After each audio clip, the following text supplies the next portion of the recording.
In this video, I'm going to cover Git tutorial. So we'll see some of the Git commands and we'll start from the very scratch. First of all, we'll download Git. So I'm just typing git download, and here we can see the very first link. We are on the Git site, and from here we can download the Git on the basis of operating system which we are running. So as we can see, it's available for Windows, Mac, Linux. So just click on the link which OS you have. So I have Windows, so I'm just downloading the Windows, and your download is ready. So once you download the Git, you can search it and you can see the Git bash here. Just click on that, and now we can run our Git commands. So the very first, when you download the Git, you can check the Git version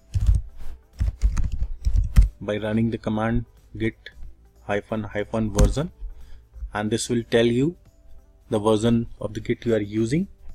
And second, you can configure Git by the command git config ---- global and user dot name space, and what the name you want to give you can provide here.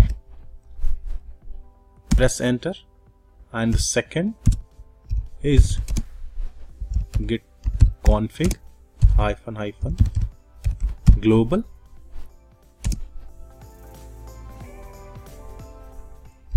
user dot email, and the email you can give here. In my case, it's nshukla6@gmail.com.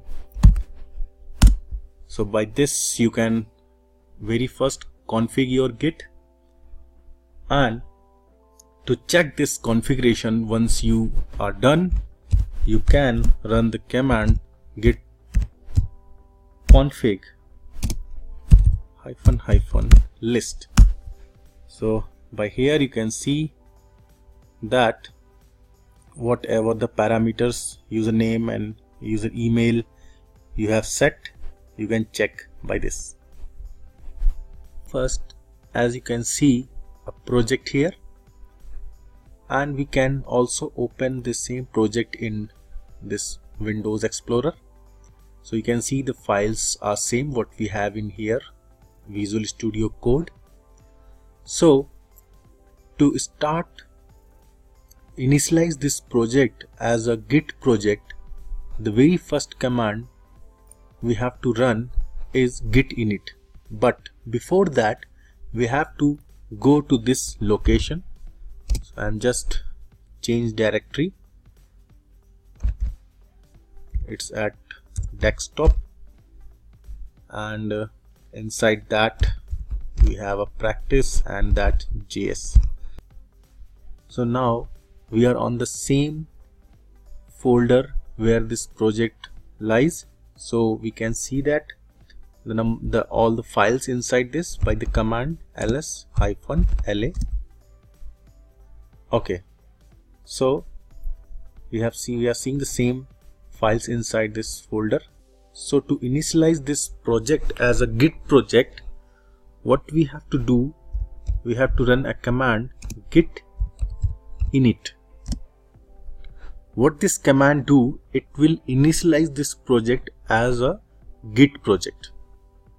So now if we see ls-la, so we can see that Git file is there, and it has now been initialized as a Git project. Now the concept of Git is that it works on various stages. So the very first is working directory. Now we have make this project as a Git working directory. The second is a staging area. So to proceed to that area, we have to run a command git add, and there are two options. Either we can type the file name which we want to add in our staging area, else we can write -a. So this will add all our files to the Git staging area. So just run this command, and now to check the status we can run a git status command, and we can see that all the file names are green in color. So before that, if we run the git status command, all these are in red color. Let's check. So what we do, will remove all these from this staging area, and the command is git reset. Just run it. Now all these files are removed from the staging area, and that we can check by git status. So you can see all are in red in color. So if we want to add any individual file in our staging area, we can say that git add and the file name, suppose app.js, I want to add it to the staging area. And now we can check this by git status. Now you can see here that app.js is in green color and the rest of the files are in red color. So this means only app.js has been included in our staging area, not the rest of the files. Okay, so we'll proceed by adding all the files in our staging area, and that can check by git status. So okay, perfect. The next step is the commit area. So how we go into that commit area of this git? By committing the files. So the command to commit the files is git commit, and the additional parameter we can pass message by -m, and now we can provide our message in quotes like first commit. In my case, I am just writing first commit. You can write whatever the message that suits you and just enter. Now our project is committed, but note that it is not yet reflected in your Git website. Why? Because it has been committed in your local directory. So to reflect the changes on Git web, we have to push this project to Git. That we'll discuss later. But one more thing I want to discuss, that we can check these things using git log. So now you can see that there is a commit and there is a number. This is a hash alphanumeric digits we can see, and the author and the date and the message what we have passed. These all things we can see in our git log. One more thing, there is a branch we can see that is master here. So these are the very basic things when we start working on any project. So in that case, if we want to make that project to make a Git repository, these are the very basic steps which we have to perform. Next, you can go to GitHub by this https github.com, and if you have an account, you will already be logged in, same as I. And here you can see there is a plus sign. Here you can create a new repository, and you can give any name. Suppose I give project 123. You can give any name. I'm just faking with some name like this. So you cannot create private.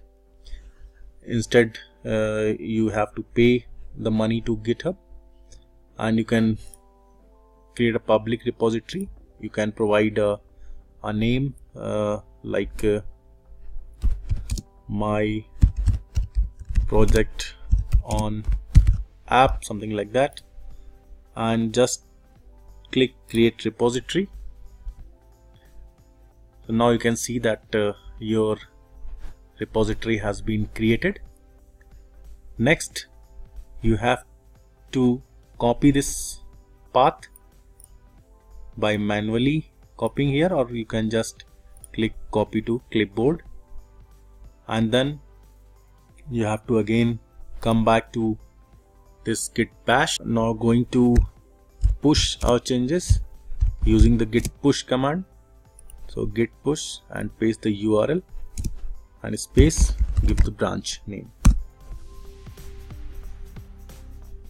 So now you can see that your code is being pushed to the master. Okay, so now you can see your changes on the GitHub. Here we go. So we can see that all of our changes get reflected in GitHub.